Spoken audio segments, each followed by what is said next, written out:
वो तंत्र विद्या में माहिर थी। उसके ऊपर जिन्नात की सवारी आती थी और जिसको वो माता काली का नाम देती थी, अपने पति की ही बलि चढ़ा दी थी। जिस जगह पे ये खड़ा रहता है उस जगह पे अपने आप आग लगना शुरू हो जाती है। जय श्री राम दोस्तों, आप सभी का स्वागत है अक्षय वशिष्ठ चैनल पर। इस चैनल पर मैं अक्षय वशिष्ठ आपको ऐसे पैरानॉर्मल इंसिडेंट और एक्टिविटीज़ के बारे में बताता हूँ जो कि हमारे फॉलोअर और सब्सक्राइबर हमारे साथ शेयर करते हैं। इंस्टाग्राम आईडी, जीमेल आईडी और अब एक ऐसा फ़ोन नंबर जो कि आप स्क्रीन पर देख सकते हैं। तो कभी आपके साथ कोई पैरानॉर्मल इंसिडेंट हुआ हो, आप उसे रिकॉर्ड करके भेज सकते हैं। मैं अक्षय वशिष्ठ उसे नैरेट करूँगा अपनी आवाज़ में। आगे बढ़ने से पहले एक बार धन्यवाद जो आप हमारे इंस्टाग्राम, यूट्यूब को इतना प्यार दे रहे हैं। इसी तरीके से आपको फेसबुक को प्यार देना है तो डिस्क्रिप्शन में लिंक है, जाके डायरेक्टली आप उसे फॉलो कर लीजिए। ये जो रियल इंसिडेंट हम आपके सामने लेके आते हैं, आप में से ही कुछ लोग हैं जिन्होंने अपने ऐसे दर्दनाक हादसे हमसे शेयर किए हैं, जो कि कहीं ना कहीं अपनी ज़िंदगी में बहुत ज़्यादा परेशान रहे हैं, अभी भी बहुत ज़्यादा परेशान चल रहे हैं। जो लोग नहीं चाहते कि आगे आने वाली जनरेशन अपने ऊपर कोई ऐसा बोझ ले ले जिसे वो ज़िंदगी भर उतार ना पाए। आज का जो पूरा रियल इंसिडेंट है वो दिवाली के ऊपर है। दिवाली पर इंसान कैसे कैसे काली क्रिया का यूज़ करते हैं। दिवाली पर हमारे बुज़ुर्गों ने हमेशा हमें यही सिखाया कि भाई जब भी घर से बाहर निकलो तो इस चीज़ का ध्यान रखना कि चौराहे पर पैर ना आ जाए। क्यों दिवाली पर इतनी ज़्यादा काली क्रियाएं होती हैं, या क्यों दिवाली पर ऐसे टोटकों का यूज़ किया जाता है, अपना उतारा किया जाता है और उसे कहीं ना कहीं चौराहे पर रखा जाता है। आज के पूरे रियल इंसिडेंट में आपको ये सारी चीज़ें क्लियर हो जाएंगी, जहाँ पर मैं एक ऐसा हादसा लेके आया हूँ जहाँ पर एक एक चीज़ आपको मैं इतने ब्रीफ में बताने वाला हूँ कि आप ज़िंदगी में भी ऐसी गलती नहीं करोगे और जो सबक आपको मिलने वाला है वो एक अलग ही लेवल का होगा। ये पूरा रियल इंसिडेंट हमें मानसी ने भेजा है, जो कि महाराष्ट्र की रहने वाली है। मानसी ने बताया कि ये पूरा हादसा उनके ताऊ जी के साथ हुआ था। उनके ताऊ जी जो कि कोलकाता के रहने वाले हैं। ये पूरा रियल इंसिडेंट 2017 में हुआ था। लेकिन आगे बढ़ने से पहले थोड़ा सा ताऊ जी के बारे में जान लेते हैं। ताऊ जी जो कि गवर्नमेंट एम्प्लॉय थे, उनकी शादी हुई थी अपने टाइम पर उनकी शादी के बाद उनके 2 लड़के हुए थे। 2 लड़के जिनका नाम था करण और विष्णु। ताऊ जी ने इन लड़कों की शादी एक ही मंडप में 1993 में करवाई थी। 2 बहुएं आई थी बड़ी ही प्यारी, जो आपस में बहुत अच्छा स्वभाव बना के रखती थी। जैसे जैसे फैमिली बड़ी होती गई, आगे जाके अलग घर लेने का डिसीजन लिया गया और जो ताऊ जी थे उन्होंने उस प्रॉपर्टी को बेचकर, जो उनकी पहले वाली प्रॉपर्टी थी, 2 घर लिए और दोनों भाइयों को, मतलब करण और विष्णु को 2 घर दे दिए थे। ताऊ जी और ताई जी एक 2 महीने एक दूसरे के घर पे रहा करते थे कोलकाता में। जिंदगी बहुत सफल चल रही थी। 2010 में सबसे पहले ताऊ जी एक्सपायर हुए और 2012 में फिर ताई जी एक्सपायर हो गई थी मानसी की।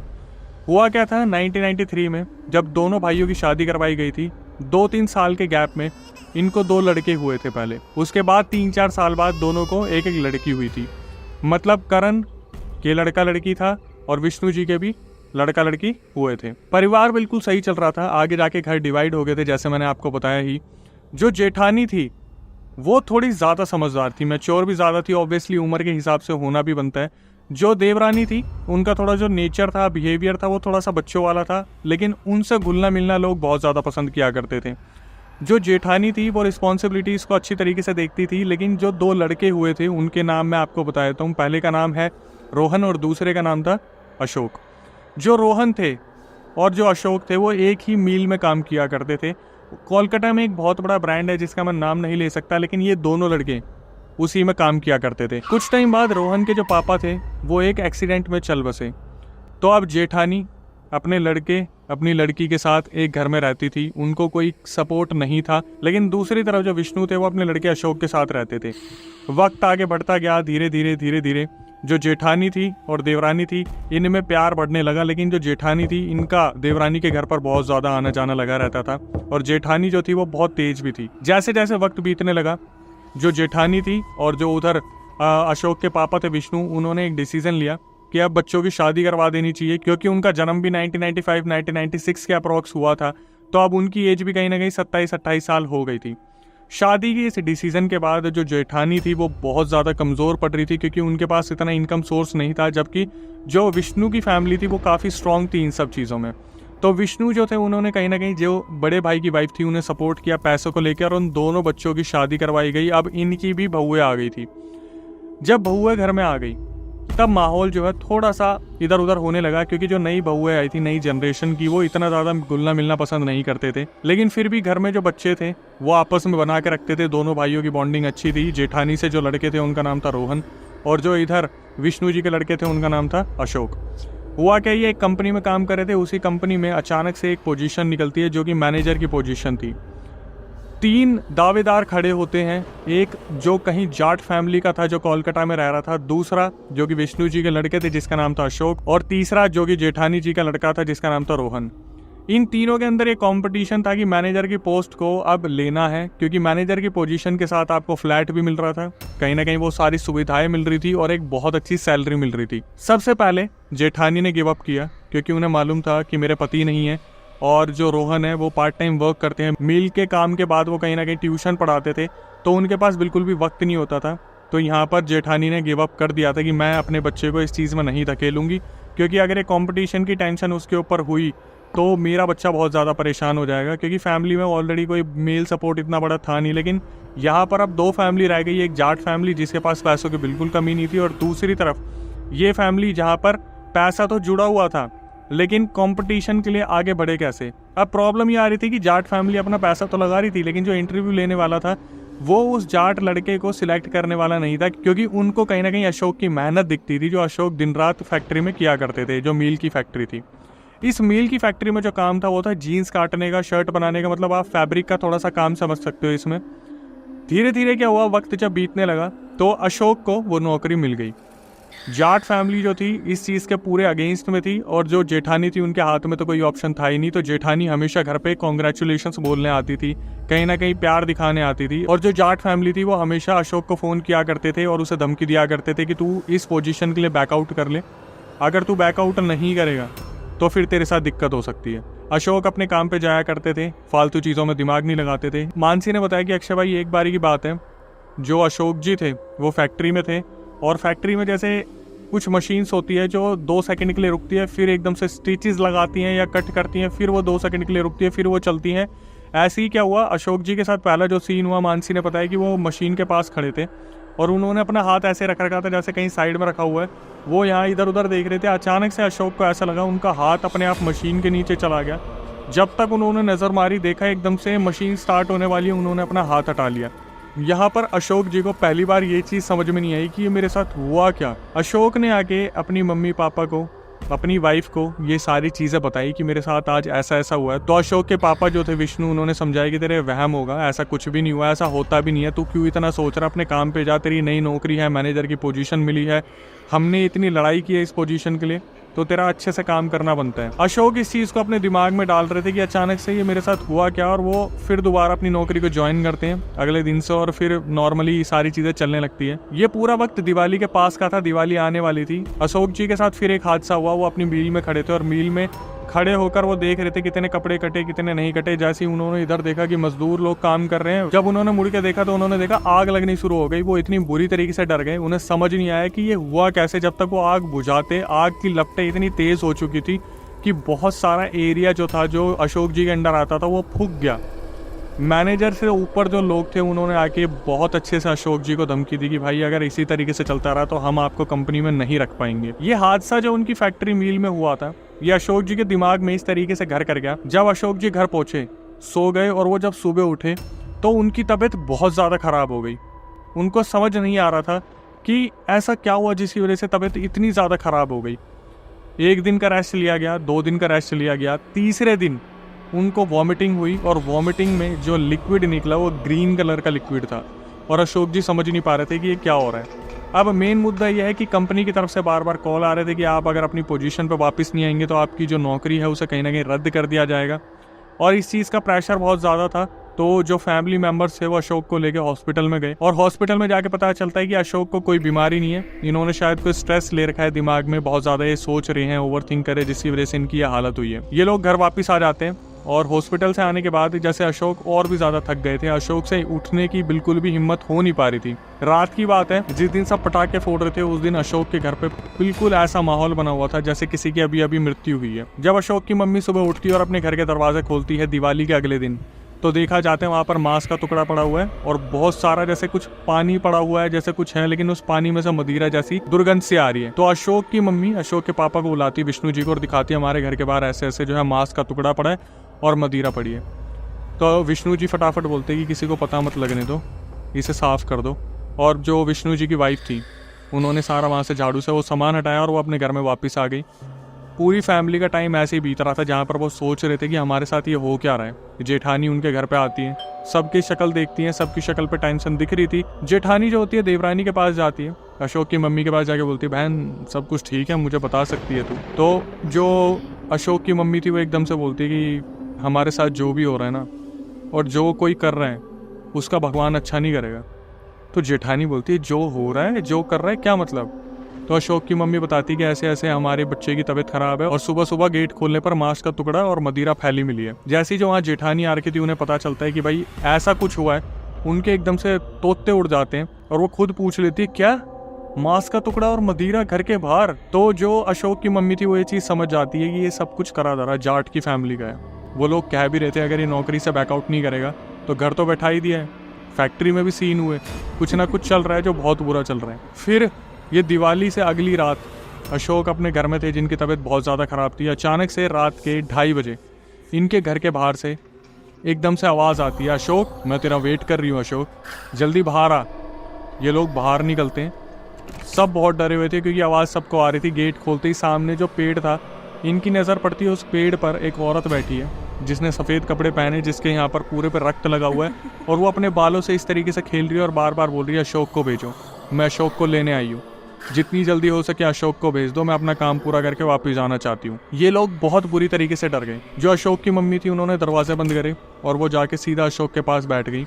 अशोक जो थे वो भी बहुत डरे हुए थे, उनके पापा विष्णु भी बहुत डरे हुए थे। घर में एक छोटी बहन थी। बहुत मुद्दतों के बाद ये किसी अपने रिलेटिव से कांटेक्ट करते हैं जो अशोक की फैमिली थी। तो अशोक की मम्मी बताती है रिलेटिव को कि हमें एक तांत्रिक की ज़रूरत है, हमारी किसी तांत्रिक से बात करवाओ जिसको कोई अच्छी सिद्धि हो, क्योंकि इस चीज़ का उन्हें पूरा बिलीव था कि ये सारी चीज़ें अशोक के लिए की जा रही है और उनको करने वाले का भी पता था कि करने वाले वो जाट फैमिली ही है। जो जेठानी थी वो इनसे दूरियां बना लेती हैं क्योंकि उनके तो हस्बैंड थे ही नहीं। धीरे धीरे वक्त बीतता है और ये तांत्रिक की खोज में लगे रहते हैं। तो एक तांत्रिक इनके नॉलेज में आता है। तो जो रिलेटिव था जो पहुंचाने वाला था, वो रिलेटिव इन्हें अगले दिन का टाइम देता है कि मैं अगले दिन अशोक को उन तांत्रिक के पास लेके जाऊंगा। लेकिन जिस दिन का टाइम दिया था, जब वो सुबह बाइक से आ रहे थे, उनके साथ भी एक हादसा होता है और उनकी भी जान चली जाती है। इनके पास कोई ना तांत्रिक था, ना ही कोई उम्मीद थी और अशोक की तबीयत बद से बदतर होती जा रही थी और इनको समझ नहीं आ रहा था कि अब ये क्या करने वाले हैं। विष्णु जी बहुत अकेले पड़ चुके थे और इन सब चीज़ों के साइड में जो जाट फैमिली थी, उनका जो लड़का था वो कभी भी पी के फ़ोन मिला देता था। और यहाँ पर जो अशोक था उसने काफ़ी बार बहस करने की कोशिश की कि भाई तुम्हारे पास तो पैसे की कोई किल्लत भी नहीं है, तो तुम क्यों इतना इस नौकरी के पीछे भाग रहे हो। तो एक दिन पीने के बाद जो जाट लड़का था उसने साफ साफ बता दिया कि मुझे नौकरी क्यों चाहिए थी, क्योंकि जो लड़की जिसे वो पसंद करता था उसकी फैमिली बोल रही थी कि तुम्हारे पास पैसा कितना भी हो, लेकिन लड़का जो है या तो कोई बिजनेस करे या जॉब करे, कुछ ना कुछ ऐसा करे जिससे हमारी लड़की जो है कहीं ना कहीं सिक्योर हो पाए। जो अशोक थे उनके पास और कोई चीज़ नहीं थी, वो सिर्फ सुनते रहे उस जाट लड़के की बात और उन्होंने अपना डिसीजन बना लिया अशोक ने कि मैं इस नौकरी को छोड़ दूंगा। उन्हें ऐसा लग रहा था जब से ये नौकरी ज्वाइन की है उनके ऊपर इतनी आफतें आ रही हैं। बड़ी मुश्किल से एक तांत्रिक मिले जो कि तारापीठ में थे, कोलकाता के पास पड़ती है, लेकिन फिर भी घर से जो डिस्टेंस था वहाँ पर पहुँचने का 7 घंटे का था। अशोक को गाड़ी में बैठाया गया और जब तारापीठ तक ले जाया गया उस तांत्रिक तक, तब भी अशोक जो है बेहोश हो गए थे और रास्ते में अजीब अजीब सी आवाज़ों में बात कर रहे थे। उनके अंदर कोई एंटिटी थी या फिर कुछ ऐसा था जो उन्हें बहुत ज़्यादा परेशान कर रहा था। तारापीठ में जब तांत्रिक के सामने पहुँचे तो वहाँ पर ऐसे ऐसे राज खुल गए जिसे सुनने के बाद मैं खुद बहुत ज़्यादा हैरान हो गया था।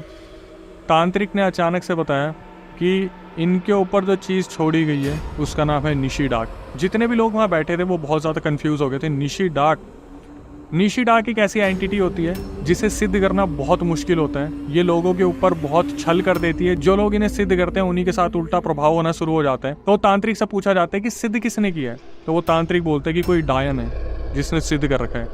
और वो डायन जो है वो कोई और नहीं है, वो इनकी जेठानी है, जिन्होंने डायन बनने के लिए अपने पति की बलि दे दी थी। दिवाली के टाइम पर उसने अपनी साधना पूरी की थी और हर दिवाली पे वो एक वार करती है किसी ना किसी के ऊपर, और इस बार जो वार करा था वो इनके ऊपर करा था, क्योंकि जो जेठानी थी वो इतनी कैपेबल नहीं थी कि वो अपनी डिमांड पूरी कर पाए या फिर ऐसे नौकरी दिलवा पाए। तो उन्होंने क्या करा, गिव अप कर दिया ये सोच के कि मैं अशोक को भी आगे बढ़ने नहीं दूंगी। तांत्रिक वहाँ बैठे हुए थे और वो ये चीज़ बता रहे थे कि ये जो चीज़ें करी गई हैं छोटी मोटी नहीं है, बहुत बड़ी चीज़ें हैं और अशोक अगर 2 दिन बाद यहाँ आता तो शायद वो इस दुनिया में नहीं होता। तो जब अशोक को मालूम पड़ा इन सब चीज़ों के बारे में, अशोक बहुत ज़्यादा हैरान थे। अशोक वहाँ पर जब तारापीठ में पहुँचे थे, उनकी तबीयत ठीक होनी शुरू हो गई थी, क्योंकि कहीं ना कहीं उनकी जो एंटिटी थी, जो उनके अंदर एंटिटी थी, वो तारापीठ के उस मंदिर के बाहर खड़ी थी और वो तांत्रिक उस चीज़ को देख पा रहे थे। जो तांत्रिक था उन्होंने साफ बता दिया और उसके साथ साथ ऐसे राज खोल दिए जिसको सुनने के बाद मैं हैरान हो गया। तांत्रिक ने बताया कि जो तुम्हारी जेठानी है, उन्होंने जो विद्या प्राप्त की है वो इतनी स्ट्रॉन्ग विद्या है कि वो जो डायन बनी है, वो रक्त बीज जो एक असुर थे जिनको माँ काली ने अवतार लेके मारा था, उसकी साधना करती है और रक्त बीज को अपने गेट पर बैठा रखा है, मतलब अपने सीधा द्वार पे स्थान दे रखा है उस डायन ने, कि उसके घर में ना ही कोई चीज़ आ सकती और जो वो बोलेगी वही होगा। इसके बाद तांत्रिक ने बोला कि तुम्हें पता है तुम्हारे मोहल्ले में कितने हादसे हुए हैं जहाँ पर उस जेठानी से अगर कोई लड़ता था तो वो जेठानी सिर्फ इतना बोल देती थी कि आज शाम को तू देखियो तेरे साथ क्या होगा, और उसी दिन उस इंसान का एक्सीडेंट होता था जहाँ पर उसको बहुत ब्रूटल चोट लगती थी। अशोक की मम्मी ने तांत्रिक से बोला कि हमारे बच्चे को बचाने के लिए आप क्या कर सकते हो। तो उन्होंने बताया कि सबसे पहले तो एक कवच देना पड़ेगा। कवच दिया। कवच पहनाते टाइम भी उनको वहाँ पर वॉमिटिंग हो गई। उस वॉमिटिंग में से भी बहुत सारा अजीब सा सामान निकला। वॉमिटिंग ग्रीन कलर की थी, उसके अंदर से सिंदूर, चूड़ी के टुकड़े, लौंग, पता नहीं क्या क्या चीज़ें मिली। यहाँ से कवच देके उन्हें घर भेज दिया गया और फिर तांत्रिक ने बोला कि अब 10 दिन बाद मैं आपके घर पे आऊँगा, जब दिवाली का ये वक्त गुजर जाएगा। 10 दिन बाद जब तांत्रिक घर पे आए तो सबसे पहले तो तांत्रिक जो थे उन्होंने घर की हालत देखी तो उन्हें पता चला कि इस घर में बहुत सारा ब्लैक मैजिक का आइटम जो है अलग अलग जगह पर रखा गया है। जेठानी जो आती थी वो अपने मकसद से आती थी, उन्होंने वो मकसद पूरा कर रखा था। जो लड़की थी जो अशोक की बहन थी, उसके बेड के नीचे भी कोई सामान डाल रखा था। और ये हादसे इनके घर में बैक टू बैक हो रहे थे जहाँ पर ये दोनों भाई बहन बहुत ज़्यादा परेशान थे, बच्चे बहुत ज़्यादा परेशान थे। अशोक की वाइफ को तो मालूम भी नहीं था क्या सब चल रहा है। अब इसके बाद क्या हुआ, जब तांत्रिक ने वहाँ पर पूजा पाठ किया, सारी चीज़ें साफ करी, अपनी क्रिया के हिसाब से वहाँ पे पूरा क्लीन करा, इनके घर को बांधा गया। तब उसके बाद जो चीज़ें बताई कि जो जेठानी है, जेठानी का जो लड़का है, वो लड़का जिससे एक बच्चा हो रखा है, वो बच्चा भी उसका नहीं है। मतलब जो जेठानी है उसने एक जिन पाल रखा अपने पास और रोज रात को जो जिन है वो उनकी बहू के साथ गलत काम करता है, जिससे एक बच्चा हो रखा है। जिस दिन से उस लड़के की शादी हुई है जेठानी के, वो लड़का वहीं से अलग हो गया था और बहू के लिए एक जिन रखा हुआ था कि जो बहू है वो जितना उस जिन को खुश करेगी इनके घर में इतनी ही प्रगति आएगी। बट कहीं ना कहीं वो जो बहू थी वो इस चीज़ के फेवर में नहीं थी, जिसकी वजह से इनकी प्रगति नहीं हो पाती थी। वरना एक टाइम पर तांत्रिक ने बताया कि वो जिन ऐसा था कि ये लोग अपने घर से पैसे लिए बिना निकलते थे और रास्ते में इनको पैसे पड़े मिल जाते थे। जब ये सच्चाई अशोक की फैमिली को पता चली तो अशोक की फैमिली ने अपना पूरा घर जो है शिफ्ट कर लिया। मानसी ने बताया। अब इसके बाद ये इंसिडेंट सुनने के बाद मैंने अपने एक्सपर्ट से कनेक्ट करा जो मेरे साथ साइकिक मीडियम है, ये पूछने के लिए कि एक 7 घर छोड़ के वार करने वाला हादसा क्या होता है। तो डायन जो होती है वो दिवाली के टाइम पर जो वार करती है वो कभी खाली नहीं जाता। अगर बच सकते हैं तो सिर्फ वो लोग बचा सकते हैं जिनको सिद्धि काली माँ की है या फिर तारापीठ जो तारा माँ है उनकी। अगर आपको सिद्धि है तो ही बचा सकती है, वरना डायन की अगर नज़र किसी के घर पे पड़ गई तो वो घर बुरी तरीके से बर्बाद होता ही है। और यहाँ पर जो जेठानी आई थी वो एक ऐसी फैमिली से आई थी जो पूरा का पूरा तंत्र मंत्र से ही अपना संबंध रखते थे। ये सारी चीज़ें जब उन्हें पता चली तो वो कोलकाता से शिफ्ट हो गए। कहाँ चले गए ये तो मानसी ने मुझे नहीं बताया, सारी चीज़ें सीक्रेट रखने के लिए बोला। बट वो जो फैमिली है जो आज भी रोहन की फैमिली है वो अभी भी कोलकाता में रहती है। बट सब जितने भी रिलेटिव्स है सब ने उनसे कट मार लिया, कोई भी उनके घर नहीं जाता, आता नहीं है और कोई भी फ़ोन पे बात करना भी पसंद नहीं करता। मानसी ने बताया कि जब ये चीज़ें उनके घर में डिस्कस हुई थी एक टाइम पर, पहले तो मानसी ने सब कुछ देखा क्योंकि आना जाना लगा रहता था, लेकिन जब डिस्कस हुई मानसी ने बताया मेरे को 1 हफ्ते नींद नहीं आई थी।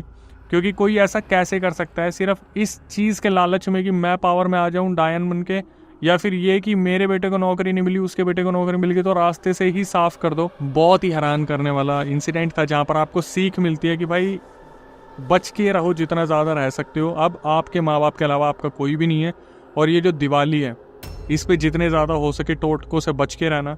ये पूरा रियल इंसिडेंट मेरे पास ऐसे आया था, इतने टुकड़ों में फैला आया था, इसको जोड़ते जोड़ते मेरे को 2 दिन लग गए। क्योंकि जो मानसी है वो खुद भी कभी ये सोच रही है कि मैं इस चीज़ को पूरी तरीके से बताऊं, इस चीज़ को नहीं बताऊं। क्योंकि मानसी से जब मैंने बात की, मानसी ने बताया कि उन्हें भी कहीं ना कहीं डर लगता है कि इंसिडेंट अगर उस औरत तक पहुंच गया, हालांकि वो औरत अब इतनी बुजुर्ग हो चुकी है कि उसे मोबाइल भी ढंग से नहीं दिखता, लेकिन डायन तो डायन ही होती है। वार अगला किसके ऊपर हो कुछ नहीं पता, तो क्या पता आपके मोहल्ले में भी कोई डायन हो जो आपके घर पे नज़र मार के बैठी हो।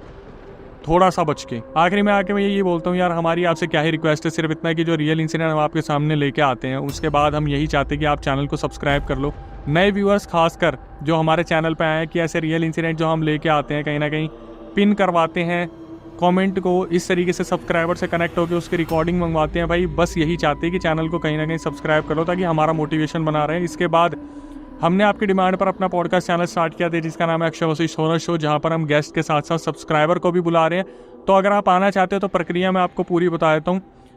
व्हाट्सअप नंबर जो स्क्रीन और डिस्क्रिप्शन पर दिख रहा है उस पर रियल इंसिडेंट रिकॉर्ड करके भेज दो, मेंशन कर दो व्हाट्सएप पे कि भाई हम पॉडकास्ट में आना चाहते हैं, दिल्ली में हमारा सेंटर है, एक बार टीम रिव्यू करेगी, उसके बाद आपको बुलाया जाएगा। आप जनता के सामने पूरा अपना रियल इंसिडेंट बता सकते हो। कभी आपके साथ कोई पैरानॉर्मल इंसिडेंट हुआ हो जहाँ पर आप चाहते कि मैं उसे कवर करूँ तो रिकॉर्ड करके आप भेज सकते हो। स्क्रीन डिस्क्रिप्शन पे आपको नंबर दिख गया है। जो इंस्टाग्राम यूट्यूब को प्यार दे रहे इसी तरीके से बनाए रखिए, जितना ज़्यादा हो सके फेसबुक को भी जाके फॉलो कीजिए, लाइक कीजिए, डिस्क्रिप्शन में लिंक है। और भाई हाथ जोड़ के विनती है, इस दिवाली पटाखे कम, ध्यान ज़्यादा, माँ बाप के ऊपर ध्यान दो। नई वीडियो नए पॉडकास्ट आने तक stay tune with the channel.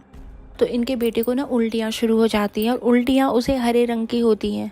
जहाँ ये काम करता था वहाँ से इसके लिए नोटिस आ जाता है कि अगर आप 3 दिन के अंदर ज्वाइन नहीं करते हो तो आपको जॉब से निकाल दिया जाएगा। कि इनके बेटे के ऊपर डायन का मारण प्रयोग हो रखा है और डायन का मारण प्रयोग जब होता है तो उसको कोई भी नहीं बचा सकता, केवल माँ तारा या माँ काली के आशीर्वाद के बिना या किसी महाविद्या के आशीर्वाद के बिना उसे कोई भी नहीं बचा सकता।